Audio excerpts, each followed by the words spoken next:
Le thème de notre carême 2021 choisi par l'équipe de préparation est donc celui du désert. Un des cantiques les plus connus du carême peut nous expliquer ce choix. Seigneur, avec toi, nous irons au désert, poussés comme toi par l'Esprit. Nous y mangerons la parole de Dieu. Nous irons au désert pour guérir. Tu ôteras de nos cœurs le péché. Nous y goûterons le silence de Dieu et nous renaîtrons dans la joie. N'oublions pas en effet que ce temps du carême est fait avant tout pour nous préparer à la joie de Pâques. Nos efforts, nos privations, notre partage, nos progrès dans la prière, tout cela n'a pas son but en lui-même, mais nous prépare à célébrer ce mystère central de notre foi, la mort et la résurrection du Christ. Ce Christ, nous le retrouverons dans le récit des tentations, dans l'évangile de Matthieu. Mais avant cela, nous retrouverons l'itinéraire du peuple de Dieu libéré de l'Égypte sous la conduite de Moïse et en marche vers la terre promise. Pourquoi avoir choisi ce thème ? Pourquoi remettre nos pas dans les pas des Hébreux il y a plus de 32 siècles ? Eh bien, près de 32 siècles précisément après l'événement, ce qui leur est arrivé au long de ces 40 années est représentatif tout simplement de la trajectoire de toute vie chrétienne, avec ses hauts et ses bas, ses avancées au droit chemin, ses retours en arrière, ses escapades hors de la piste et la reprise du droit chemin. Nous verrons ainsi l'importance de l'Ancien Testament qui nous livre une expérience vivante de la rencontre de Dieu. Ces 40 ans d'Israël dans le désert sont le lieu privilégié de la révélation de Dieu, car Dieu ne se trouve pas dans un livre qui serait tombé du ciel, mais dans un texte produit, repris, corrigé tout au long des siècles pour nous transmettre une expérience vivante, faite par tout un peuple au long des millénaires de son histoire. Et évidemment, le début de cette histoire est fondamental comme étant marque de la première rencontre de Dieu. Nous sommes donc invités à retrouver, peut-être simplement à découvrir, la relation qui existe entre Dieu et les hommes, entre un Dieu qui a voulu être un Dieu avec nous, un Dieu pour nous, un Dieu vers lequel nous allons. Vers toi, terre promise, le peuple de Dieu tend les bras. Vers toi, il tourne son cœur et sa foi. Vers toi, il marche malgré les combats. Vers cette terre promise qui aimante la marche du peuple de Dieu, nous trouverons l'image évidemment de la véritable terre promise, celle qui nous attend au terme de notre vie terrestre. Et au passage, ces grands événements vécus par le peuple nous feront redécouvrir les 3 sacrements fondamentaux de notre vie chrétienne, le baptême, l'Eucharistie et la réconciliation. Nous nous sommes limités à ces passages, mais dans la longue histoire du peuple de Dieu, qui est toujours le même, hier, aujourd'hui et demain, d'autres grands personnages bibliques ont aussi eu une expérience de Dieu au désert, et il convient de les évoquer même rapidement.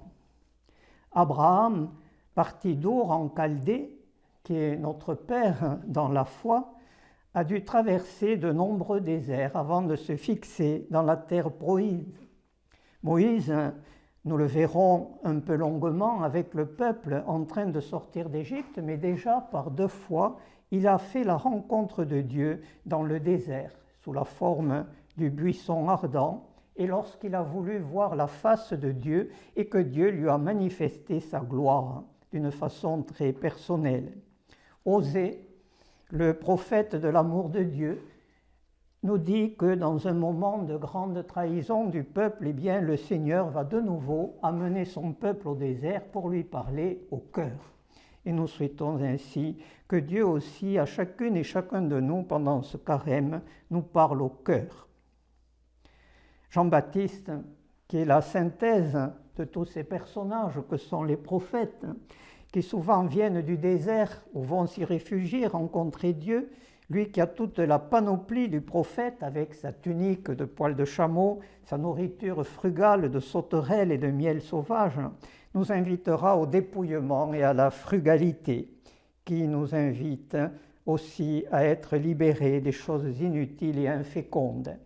Et le prophète Élie, à l'Horeb, qui va rencontrer un Dieu qu'il n'attendait pas. Élie, le prophète du feu de Dieu, va rencontrer Dieu, non pas dans le tonnerre et les éclairs, mais dans le souffle d'une brise légère. Ce qui nous invite à bien tendre l'oreille pendant ce carême pour ne pas chercher Dieu là où il n'est pas. Le désert. Le désert de l'Exode et celui de notre carême n'est pas un désert romantique, composé de dunes et de sable blanc, un désert de type club méditerranéen.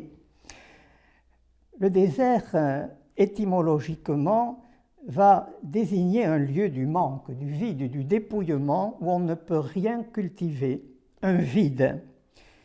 Et c'est dans ce vide que nous sommes invités à évacuer notre trop-plein, à retrouver notre véritable personnalité dans le silence du cœur. Le désert, c'est un lieu rude, un lieu de serpents, de scorpions, de dangers, de rocailles et de vents de sable, un lieu où l'on se perd facilement. Mais c'est aussi celui d'où l'on voit le mieux les étoiles. Et lorsque la piste est perdue ou que la tempête de sable nous arrête, nous pouvons repartir, regarder vers l'étoile, retrouver la piste.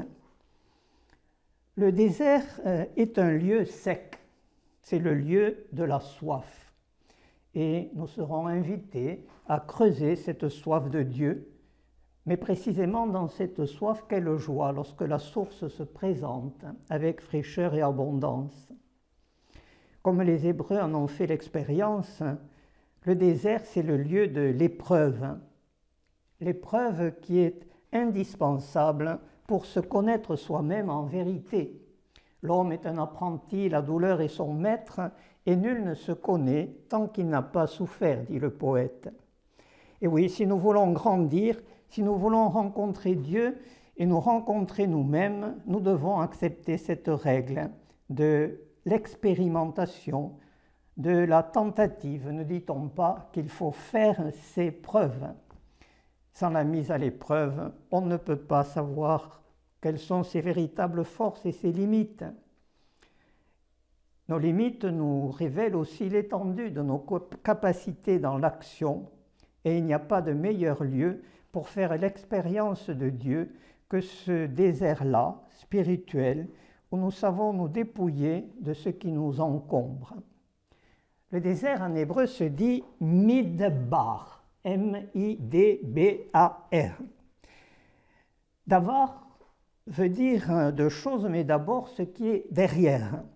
Le désert, en effet, est derrière les régions habitables, un lieu inhospitalier, un lieu dont il faut protéger les récoltes lorsque le vent de sable vient les recouvrir, un lieu aussi d'où viennent les pillards ou les bêtes sauvages.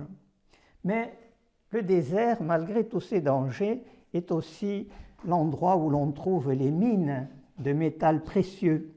Et les pères du désert, au début de la chrétienté égyptienne, se sont retirés précisément dans le désert pour être de ces carriers, de ces travailleurs de mines qui allaient chercher non pas du matériel, si précieux soit-il, mais retrouver au désert, dans son silence, les pierres précieuses de l'expérience mystique.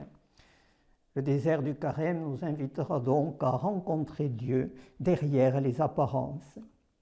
Et davar veut dire aussi parole. Ce terme en hébreu ne signifie pas seulement le fait de parler, mais aussi le fait d'agir.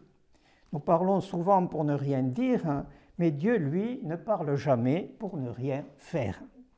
En effet, la parole de Dieu est une parole créatrice, qui engendre une réalité. Le premier texte de la Genèse ne nous dit-il pas que Dieu a créé par sa parole? Le Christ est la parole de Dieu et par lui tout a été fait. Dans son silence, donc, dans ces vastes étendues, au cœur même de ces épreuves, le temps du désert est celui aussi où Dieu parle, loin des bruits du monde qui étouffent la parole ou la parasitent. Nous devons donc, pendant ce carême, être d'autant plus attentifs à la parole de Dieu, si nous savons faire silence pour l'écouter. Le désert, c'est le lieu de la mort. Et nous avons tous en tête ces images des pistes qui sont jalonnées sur leurs bords de cadavres de chameaux, d'objets rouillés, abandonnés par les caravanes qui pensaient peut-être que tous ces objets étaient indispensables.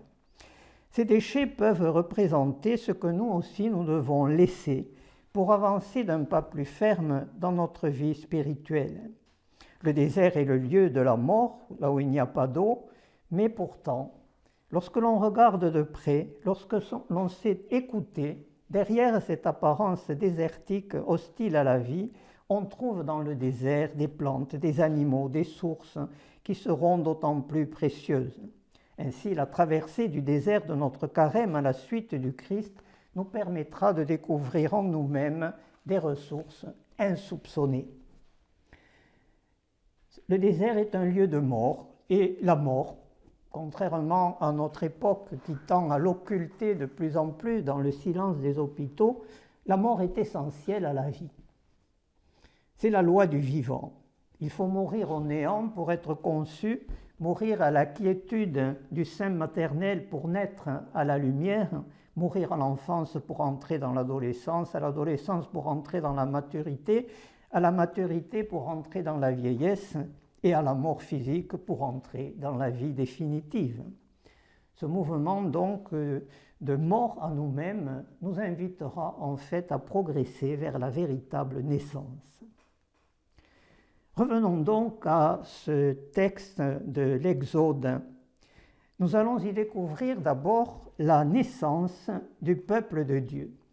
Et avant la traversée de la mer Rouge qui marque en fait cette naissance, nous avons un épisode essentiel qui nous annonce déjà le mystère pascal, c'est la fameuse célébration du repas pascal. En effet, avant que le peuple ne sorte d'Égypte, Dieu va lui commander un acte liturgique dans un moment particulièrement dramatique de son histoire, la dernière, la 10e des plaies d'Égypte. Pharaon refusant de laisser sortir le peuple, eh bien, Dieu va frapper tous les premiers-nés de l'Égypte, depuis le Pharaon sur son trône jusqu'au petit de la dernière bête de somme du village le plus reculé d'Égypte. Et pour ne pas subir le même sort, Israël est invité à immoler un agneau et à oindre avec le sang de l'agneau les linteaux et l'encadrement des portes. Ainsi, l'ange exterminateur va passer les maisons du peuple d'Israël, et c'est ce passage qui va donner le mot Pessah en hébreu que nous traduisons par Pâques. Pâques du Seigneur, où seront épargnés les premiers-nés d'Israël et exterminés les premiers-nés de l'Égypte. Nous célébrerons à notre tour ce repas pascal enrichi bien sûr de tout ce que le Christ lui a apporté le jeudi saint. Et ce sera un élément essentiel pour comprendre ce que nous vivons dans l'Eucharistie. N'oublions pas que Jean-Baptiste désignera le Christ comme l'agneau de Dieu qui enlève le péché du monde. En effet, le sacrifice du Christ sur la croix va préserver par son sang non pas la vie des premiers-nés d'un peuple à une seule période de son histoire, mais tous les enfants de l'humanité de la mort éternelle. Mais nous pouvons admirer la foi d'Israël lorsqu'il célèbre le repas pascal. En effet, il célèbre une libération qu'il n'a pas encore reçue. Ce n'est que le lendemain qu'il sera vraiment sûr d'avoir quitté l'Égypte lorsqu'il en sera sorti.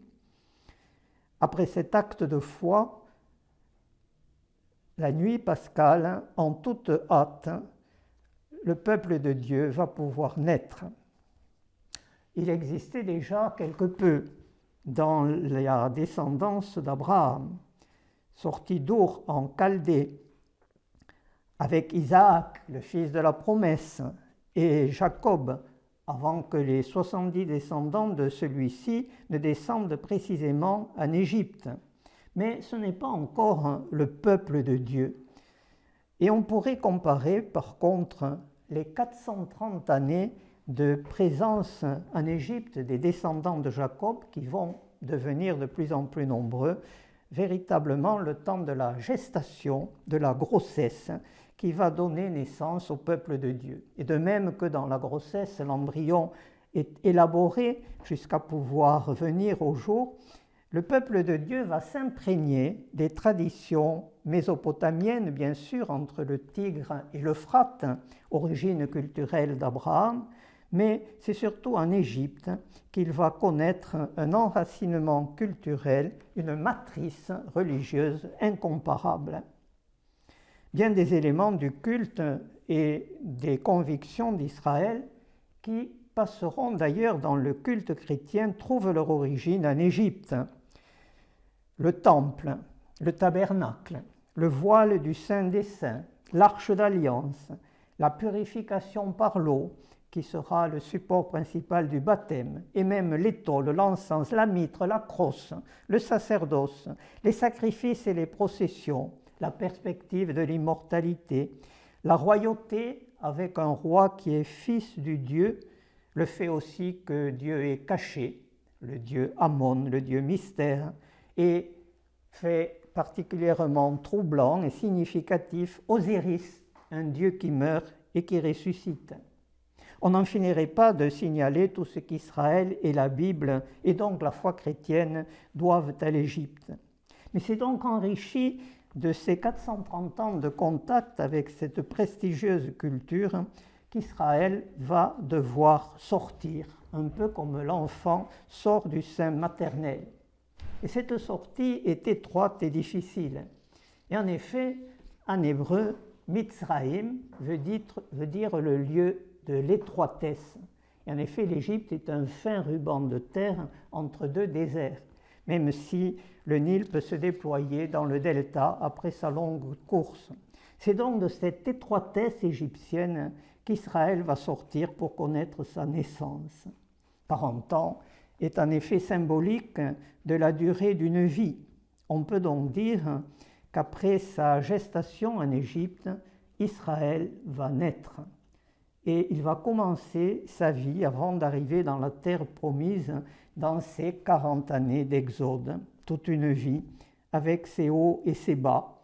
Et le psaume 94 ne va pas manquer de nous signaler que 40 ans, c'est-à-dire toute la durée de l'exode, cette génération m'a déçu.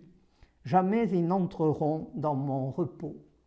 Et en effet, il ne suffit pas de quitter l'Égypte, il faut laisser le vieil homme mourir dans le désert. Il faut accepter que cette naissance soit un voyage sans retour.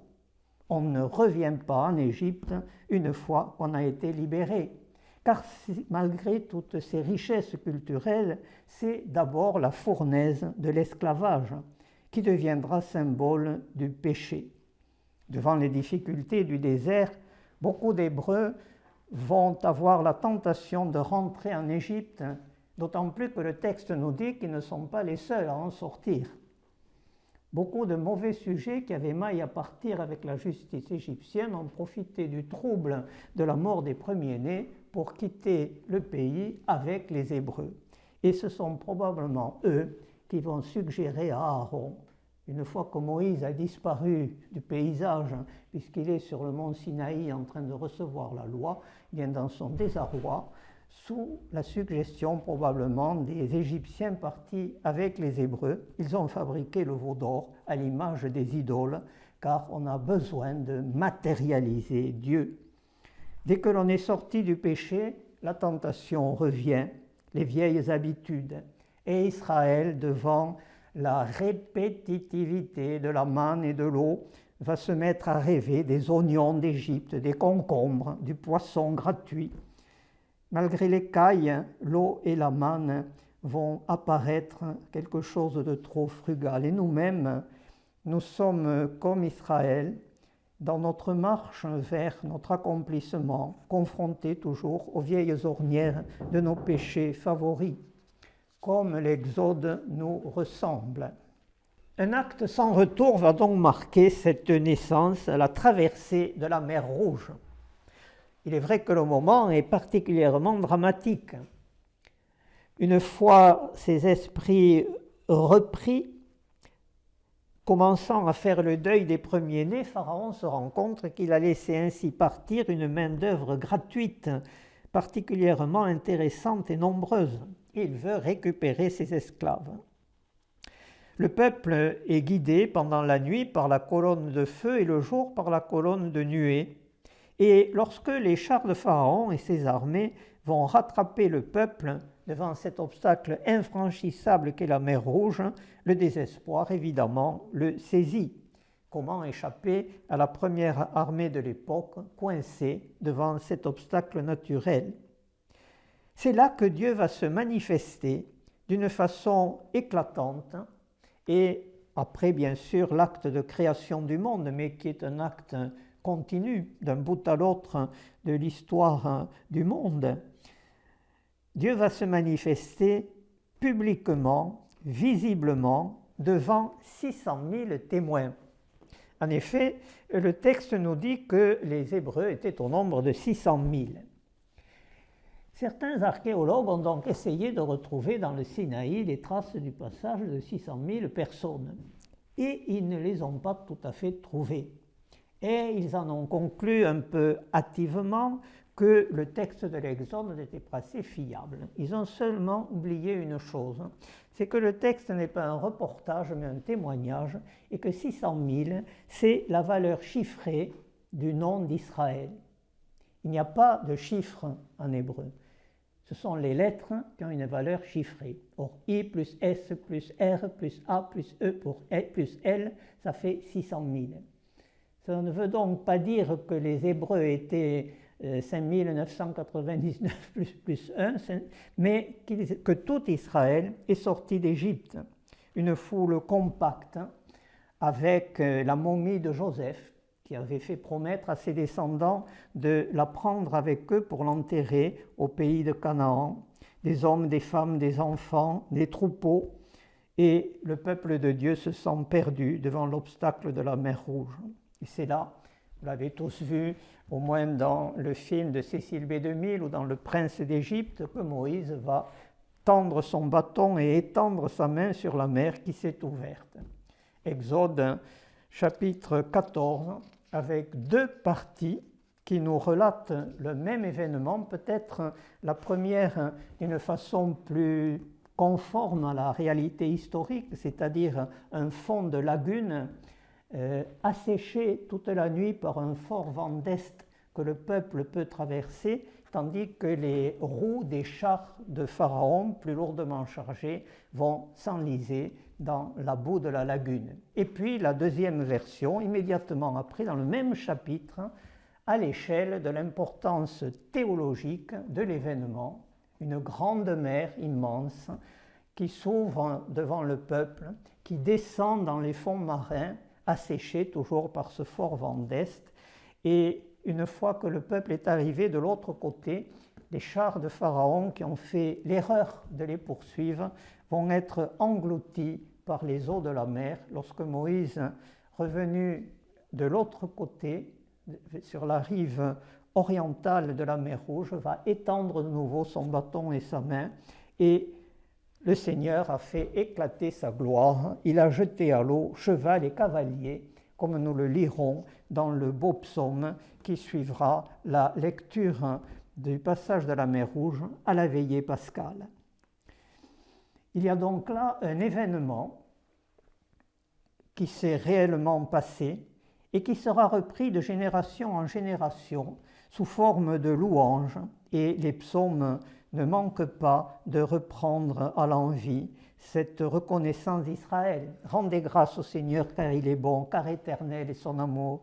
Il a jeté à la mer cheval et cavalier, car éternel est son amour.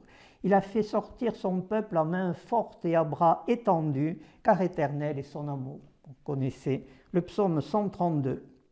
Donc cette traversée de la mer Rouge, en fait, c'est un gigantesque baptême que vient de vivre Israël.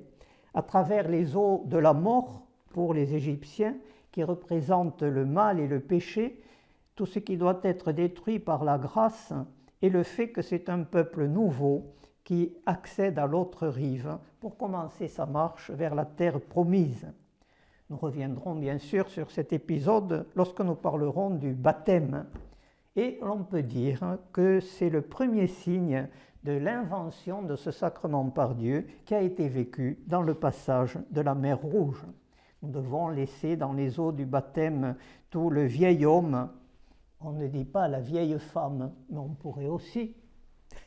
Donc tout ce qui nous encombre, tout ce qui nous tire en arrière, nous devons le laisser dans les eaux du baptême, eau d'une bonne mort, la mort au péché, eau de la sortie vers la vie de la grâce. Une fois sortis d'Égypte, il faut durer. Et dans notre propre vie chrétienne, nous allons endurer d'innombrables épreuves.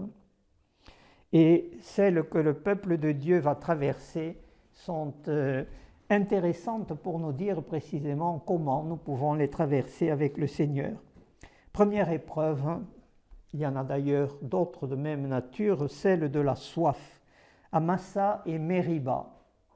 Ces deux mots veulent dire épreuve et contestation, car le peuple a soif et dès qu'il y a un obstacle, il va récriminer contre Moïse. Pourquoi nous avoir fait sortir d'Égypte pour nous faire mourir dans ce désert avec nos enfants et nos troupeaux?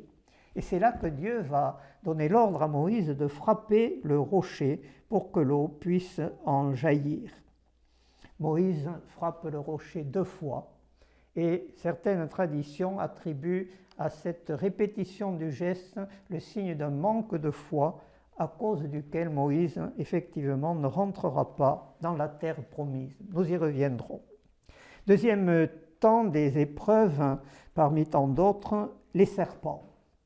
Le peuple d'Israël ne cesse pas de récriminer contre Moïse et contre Dieu, et voici qu'il va traverser une région pleine de serpents qui commencent à infliger au peuple des morsures mortelles. Et pour les sauver de ces blessures, Dieu dit à Moïse de façonner un serpent en airain, en bronze, et de le placer en haut d'un mât, si bien que tous ceux qui le regarderont seront sauvés. Nous verrons cet épisode lorsque nous parlerons du sacrement de réconciliation, de la guérison du péché. Disons simplement que les pères ont vu dans ce serpent dressé en haut du mât une anticipation de la croix du Christ élevée de terre pour attirer à lui tous les hommes. Le Christ, nous dira saint Paul, s'est fait pécher pour nous guérir de la morsure du péché. Notre progression dans la vie chrétienne, à l'image de la marche des Hébreux dans le désert, connaît des hauts et des bas, et parfois nous avons l'impression de marcher au rythme de l'escargot. Non seulement parce que nous avons des difficultés à être constants, à être persévérants, comme le module de Marx qui est persévérance, pour garder le bon tonus dans notre vie spirituelle, mais il y a une autre raison. On ne peut pas se sauver tout seul. Et comme le peuple dans le désert, nous sommes solidaires. Toute âme qui s'élève élève le monde, disait sainte Élisabeth de la Trinité, et à l'inverse, lorsque le tonus spirituel baisse dans un baptisé, c'est le tonus spirituel de l'ensemble qui connaît aussi un détriment. Nous traversons le désert de la vie ensemble. Nous savons bien que l'humain tout seul ne peut pas survivre dans le désert. Et il en va de même pour nous, on ne peut pas être chrétien tout seul. Et ce sera en communauté que nous franchirons les obstacles et en communauté aussi que nous faiblirons, mais en nous soutenant les uns les autres. Les autres sont en effet à la fois une épreuve et un soutien. Sartre disait que l'enfer, c'est les autres. Mais les autres sont aussi des auxiliaires précieux pour entrer au paradis. Pour ne pas être chrétien tout seul et pour nous soutenir dans cette marche, les paroisses cathédrales vous proposent cette excellente idée que sont les fraternités missionnaires. Ce serait peut-être une très bonne occasion que notre carême pour entrer ou créer une fraternité missionnaire de plus. Nous devons donc nous soutenir les uns des autres dans cette caravane incommode, parfois pénible, mais ô combien nécessaire, avec les joies et les épreuves de la vie commune. Et nous pourrons nous aider les uns les autres, comme les insectes qui se dépouillent de leur vieille carapace pour naître en nouvelles chrysalides. Nous devrons laisser nos vieilles peaux dans le désert. Et en effet, quasiment aucune et aucun de celles et de ceux qui sont sortis d'Égypte ne rentreront dans la terre promise. Et c'est la fin du psaume 90. Dans ma colère, je l'ai juré, jamais ils n'entreront dans le repos que j'ai promis. En effet, seul un peuple neuf pourra entrer dans la nouveauté de la terre promise. Et sauf Caleb et Josué, aucun de ceux qui sont sortis d'Égypte ne rentreront dans la terre promise, mais seulement leurs descendants. Ceux qui sont sortis ont trop connu les sortilèges et les enchantements de l'Égypte. Ce n'est pas le vieil homme et la vieille femme qui sera capable d'entrer dans l'éternité. Oui, il faut nous dépouiller de tout ce qui nous empêche à passer dans la véritable vie. Et le grec du Nouveau Testament nous invite à passer du bios, c'est-à-dire la vie matérielle, la vie physique, à la zoé, c'est-à-dire la vie éternelle, la vie spirituelle. Moïse donc, lorsqu'il arrivera à l'orée de la terre promise, ne pourra pas y rentrer. Est-ce que Dieu est mesquin après tout ce que Moïse a fait pour faire sortir le peuple avec les plaies d'Égypte?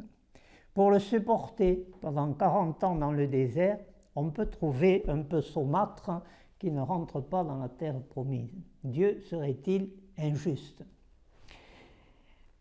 Au chapitre 32 du livre du Deutéronome, à la mort de Moïse va monter sur le mont Nebo et apercevoir toute la terre promise. Et le texte nous dit après, il y a deux personnages, Moïse et Dieu, il l'enterra. Alors certaines traductions disent on l'enterra. En hébreu, il y a il l'enterra.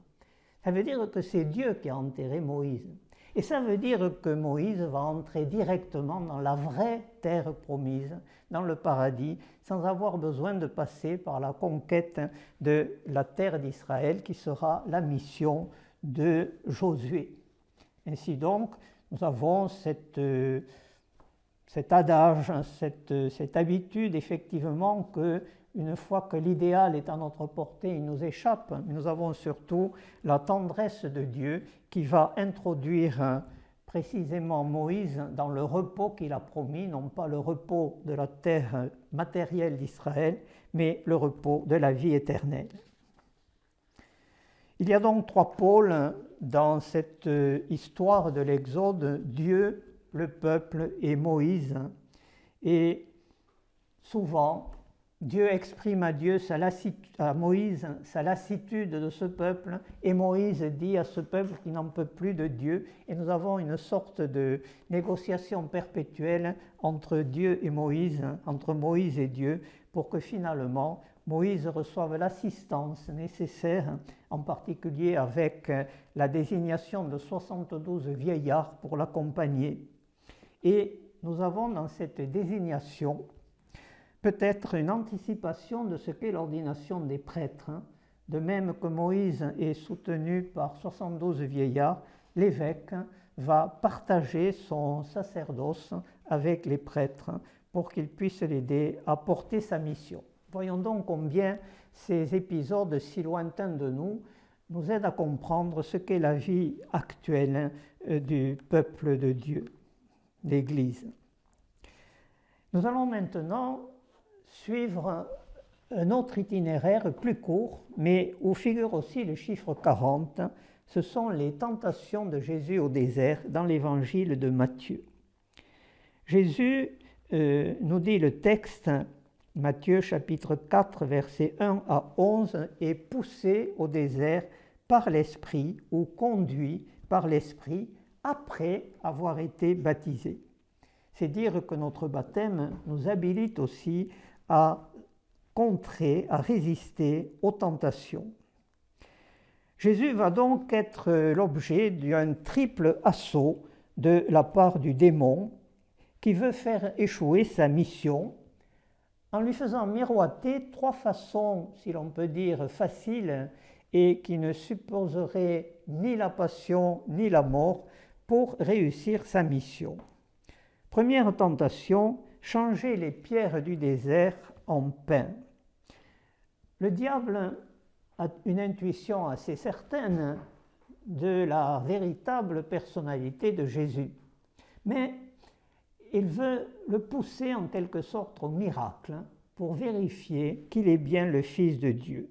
Si tu es le Fils de Dieu, ordonne à ces pierres de se changer en pain.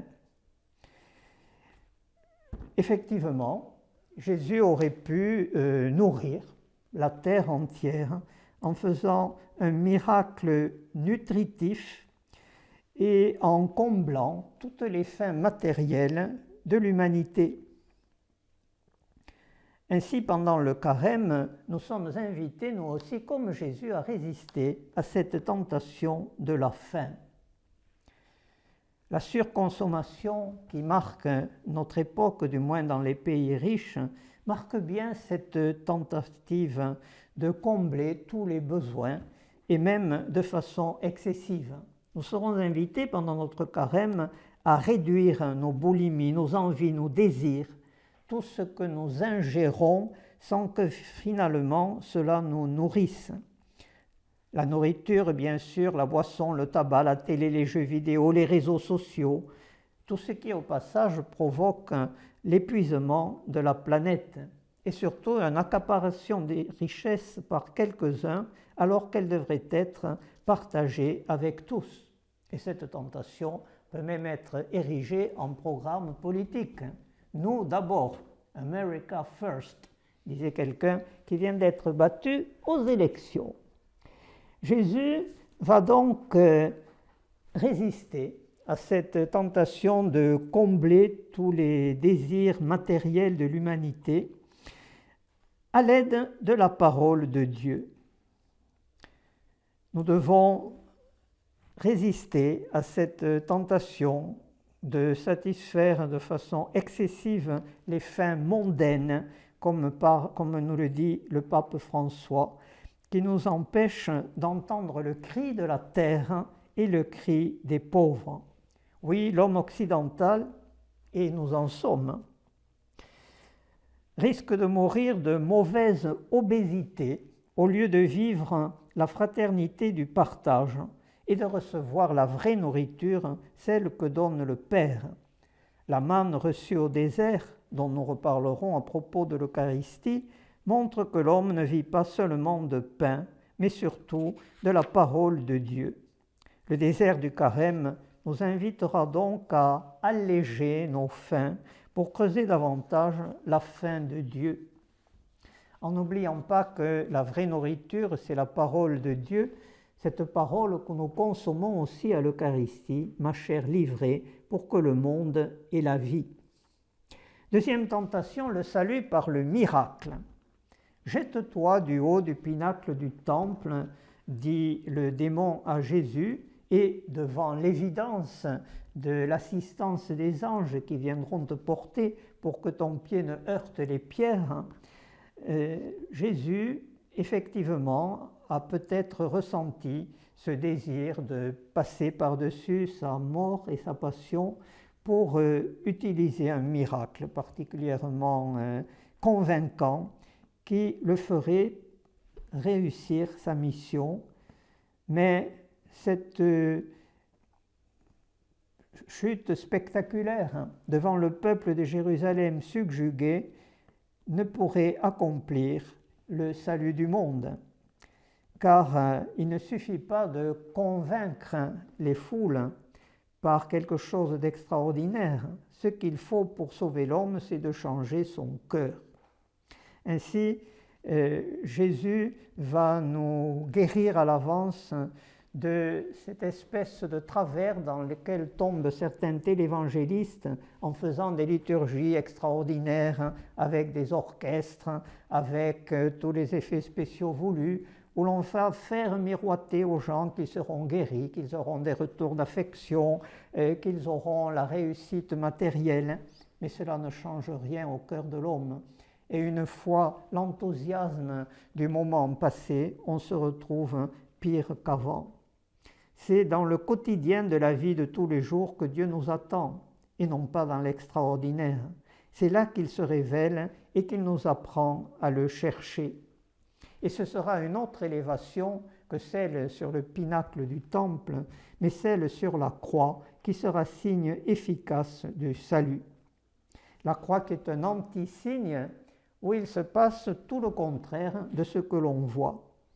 Là où visiblement un homme meurt, c'est un Dieu qui rend la vie. Et donc le salut, pour être suprêmement efficace, doit supposer aussi la participation de ceux qui sont sauvés.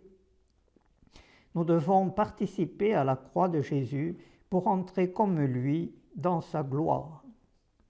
Troisième tentation, l'adoration du prince de ce monde. Et nous retrouvons un peu la même tentation qu'au début, c'est-à-dire celle d'utiliser les moyens, non pas de combler toutes les nécessités matérielles de l'homme, mais d'utiliser tout ce que nous pouvons faire au point de vue scientifique, au point de vue technique, tout ce qui peut contraindre la liberté des hommes pour faire leur bonheur, souvent malgré eux. Et cette tentation a été bien réelle dans l'histoire. Les régimes totalitaires ont précisément adoré le démon, c'est-à-dire utilisé tous les moyens de la technique, de la violence, de la contrainte, de la guerre, pour imposer le bonheur d'une idéologie. Et nous savons ce qu'il en est résulté avec les 50 millions de morts au moins du stalinisme et tous les dégâts de la Deuxième Guerre mondiale. Ce n'est pas en devenant un super dictateur que Jésus sauvera le monde. L'Église a parfois cédé à la tentation d'être tout près du pouvoir et d'utiliser elle aussi la violence, et elle ne s'en est pas bien portée, car le salut doit être aussi accueilli. Et si l'homme reste prisonnier de l'égoïsme et du péché, malgré toutes les dispositions sociales les meilleures, le mal finira par l'emporter. Nous avons là aussi, en notre époque, une tentation particulièrement pernicieuse. C'est celle du péché originel, de tenter tout ce que nous pouvons faire. Tout ce qui devient techniquement possible devient moralement légal. Et nous pensons au transhumanisme, aux manipulations génétiques, au refus finalement de ces justes limites de la nature. Et lorsque on les transgresse, eh bien on court le risque, non pas d'accomplir l'humain, mais de tuer l'humain. Que sert à l'homme de gagner l'univers s'il vient à perdre son âme? Et ce refus d'accepter les limites, eh bien, c'est précisément celui du péché originel. Et lorsque le tentateur, au début de la Genèse, demande à la femme, alors on ne pouvait pas manger de tous les arbres.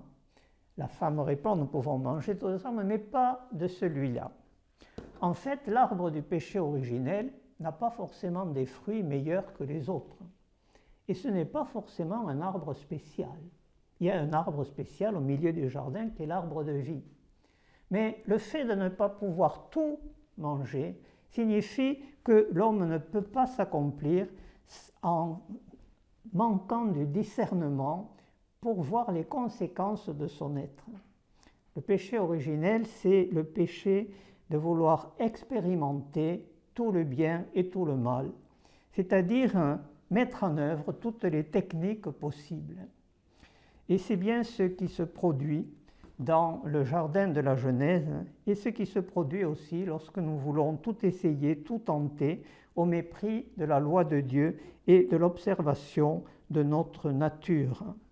Car c'est la convoitise qui est le signe et le moteur de ce refus de nos limites et nous sommes renvoyés à la frugalité heureuse que nous rappelle notre carême. Et nous retrouvons dans Jésus au désert le véritable Adam. Le premier Adam est né d'une terre vierge et il va être chassé du paradis originel pour être envoyé au désert. Alors que le nouvel Adam, lui, va être tiré d'une Ève vierge, la Vierge Marie, il vient du ciel et lui, il va au contraire permettre à l'homme de rentrer dans, non pas le paradis des origines, mais dans le véritable projet de Dieu, où Dieu est en harmonie avec les hommes et où les hommes sont en harmonie entre eux. Et pour accomplir ce programme, eh bien, Jésus va au contraire se dépouiller. Lui qui était de condition divine n'a pas retenu jalousement le rang qu'il égalait à Dieu, mais il a pris la condition des hommes jusqu'à la mort et la mort de la croix. C'est pourquoi Dieu l'a exalté et lui a donné le nom qui est au-dessus de tout nom. Jésus en hébreu, vous le savez, veut dire salut ou bien Dieu sauve.